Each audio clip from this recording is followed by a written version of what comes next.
भोपाल समेत मध्य प्रदेश के shopping malls, दुकानों, बाजारों और कई निजी संस्थानों में महिलाएं अब नाइट शिफ्ट भी कर सकेंगी। दरअसल रात 9 बजे से लेकर सुबह 7 बजे तक वो नाइट शिफ्ट कर सकेंगी। राज्य सरकार ने मध्य प्रदेश दुकान और स्थापना अधिनियम 1958 में संशोधन करके ये व्यवस्था लागू की। श्रम विभाग की ओर से सभी जिलों को इसके लिए निर्देश जारी किए गए।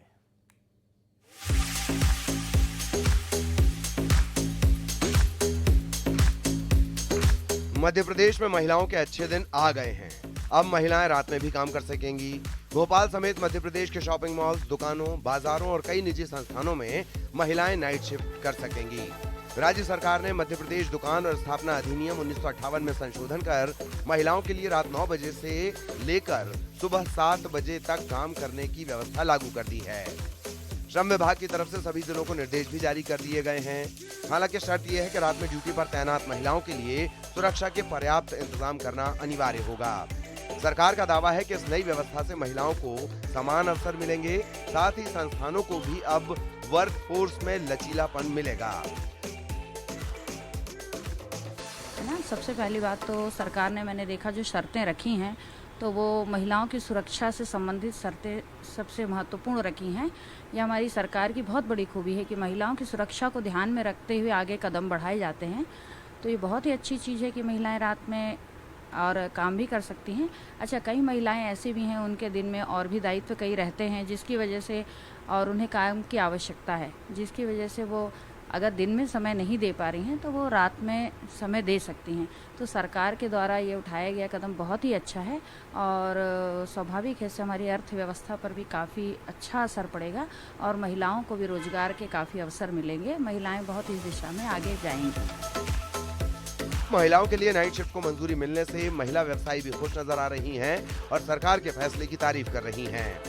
महिलाओं के लिए सरकार ने नई व्यवस्था लागू की तो सियासत को भी मौका मिल गया। कांग्रेस एक तरफ महिला अपराध के आंकड़े गिनाकर सरकार को घेर रही है तो वहीं बीजेपी महिला सशक्तिकरण की बात कर अपनी सरकार की पीठ थपथपा रही है। देखिए, मध्य प्रदेश में जो नेशनल क्राइम ब्यूरो के जो स्टैटिस्टिक्स है और जो रिकॉर्ड है वो तो ये कहता है कि पूरे भारत में Madhya Pradesh is one of the most insecure state. जब सबसे असुरक्षित राज्य है तो ऐसे राज्य में मुझे अब मैं इस पर क्या कहूँ, आप खुद सोचिए कि नाइट शिफ्ट अलाउ करना कितना उपयोगी रहेगा। इसलिए मैंने पहले ही कह दिया कि अब पर्याप्त सुरक्षा के अगर इंतजाम है तो आप करिए और आपकी फिर जिम्मेदारी है और उस संस्था की जिम्मेदारी है जहाँ महिलाएं करती हैं काम कि उनकी सुरक्षा हो। देखिए, भारतीय जनता पार्टी सरकार लगातार महिला सशक्तिकरण की दिशा में काम करती है। प्रधानमंत्री मोदी जी का संदेश है कि महिलाओं को समाज में आगे लाने के लिए हर कदम उठाए जाएं। इसी दिशा में सरकार द्वारा श्रम विभाग द्वारा रात्रिकालीन महिलाओं की सेवा के लिए निर्देश भी दिए गए हैं। साथ ही उनके नए वेतनमान भी जारी किए गए हैं जो पूर्व से कहीं अधिक है और महिला सुरक्षा का भी ध्यान रखकर गाइडलाइन बनाई गई है। ये निश्चित ही प्रदेश की महिलाओं की दिशा में एक बड़ा कदम होगा। इससे महिलाओं को रोजगार भी मिलेंगे, महिला सशक्तिकरण होगा और भारतीय जनता पार्टी तो सदैव नारी शक्ति के साथ है। फिलहाल मध्य प्रदेश में महिलाओं को सहूलियत देते हुए उनके लिए नाइट शिफ्ट के आदेश जारी कर दिए गए हैं। निश्चित तौर पर यह महिलाओं के लिए आगे बढ़ने की सीढ़ी है, लेकिन महिलाओं की सुरक्षा भी अहम मुद्दा है जिस पर ध्यान देने की उतनी ही जरूरत है जितनी जरूरत महिलाओं के आत्मनिर्भर बनने की है। भोपाल से शिवकांत आचार्य, न्यूज़ 18।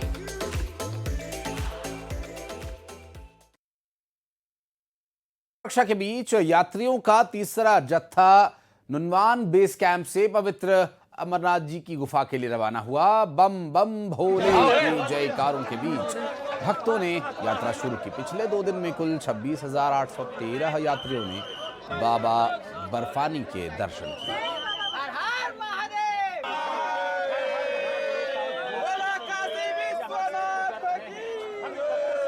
कड़े सिक्योरिटी इंतजामात के तहत अमरनाथ जी यात्रा बिल्कुल जारी है और इस वक्त हम नुनवान बेस कैंप में मौजूद है जहां पर यात्रियों का तीसरा जत्था जो है वो बाबा बर्फानी के दर्शन के लिए रवाना हो रहा है। और आप हमारे पीछे देख सकते हैं कि कितना जोश और उत्साह है यात्रियों में। बम बम बोले के नारों के बीच और जयकारों के बीच ये जत्था जो है रवाना हो रहा है। नाम बताएं अपना।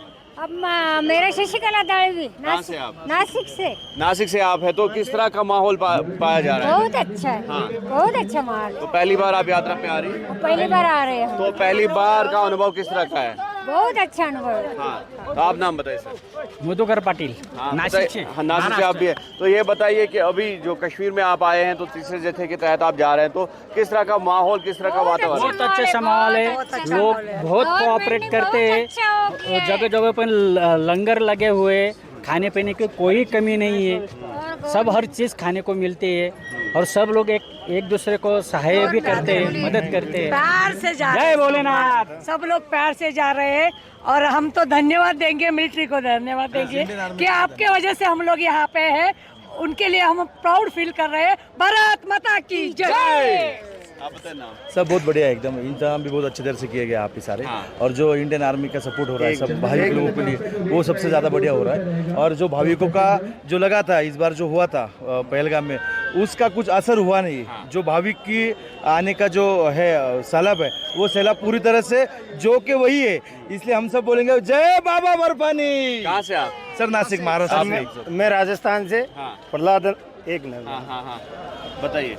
हाँ सर। हाँ, आप बताइए किस तरह का माहौल है, किस तरह का वातावरण पाया जा रहा है यहाँ पे? सर मैं राजस्थान से हैं। ऐसा माहौल फील हो रहा है जैसे ये मानो स्वर्ग के उसमें आ गए, अपन जन्नत में आ गए हैं। और ये भारतीय हैं, भारतीयों को कोई भी खतरा, किसी भी तरह का आतंक कोई भारतीयों को डरा नहीं सकता। जो अभी कुछ ही दिनों पहले पहलगाम हमला हुआ था, उसकी वजह से मेरे हिसाब से इस बार दुगने लोग आए, उत्साह से आए हैं। देश के लिए न्यौछावर होने के लिए ये जवान तैयार है। बम बम।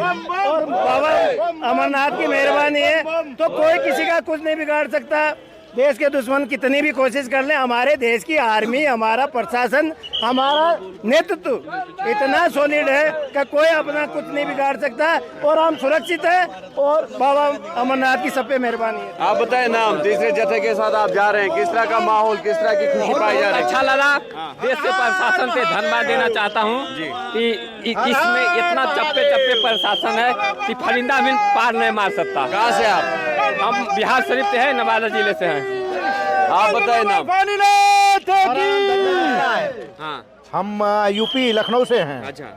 आपकी बार व्यवस्था बहुत अच्छी है। भारत सरकार की व्यवस्था बहुत अच्छी है। तो ये यहाँ के स्थानीय लोग जो हैं, तो उनका व्यवहार किस तरह का है? जैसे ड्राइवर है, पिट्ठू वाला है, टेंट वाला है। एक नंबर की व्यवस्था है, इतना बढ़िया तो कोई नहीं। भारत सरकार की व्यवस्था बहुत अच्छी लगी हमें। जो सरकार की, मोदी जी की जय हो। तो बिल्कुल आप देख सकते हैं कि कड़े सिक्योरिटी दायरे के तहत ये यात्रियों का जो जत्था है ये रवाना हो रहा है। और ये कोशिश है प्रशासन की तरफ से, एडमिनिस्ट्रेशन की तरफ से कि यात्रियों को हर तरह की सुविधा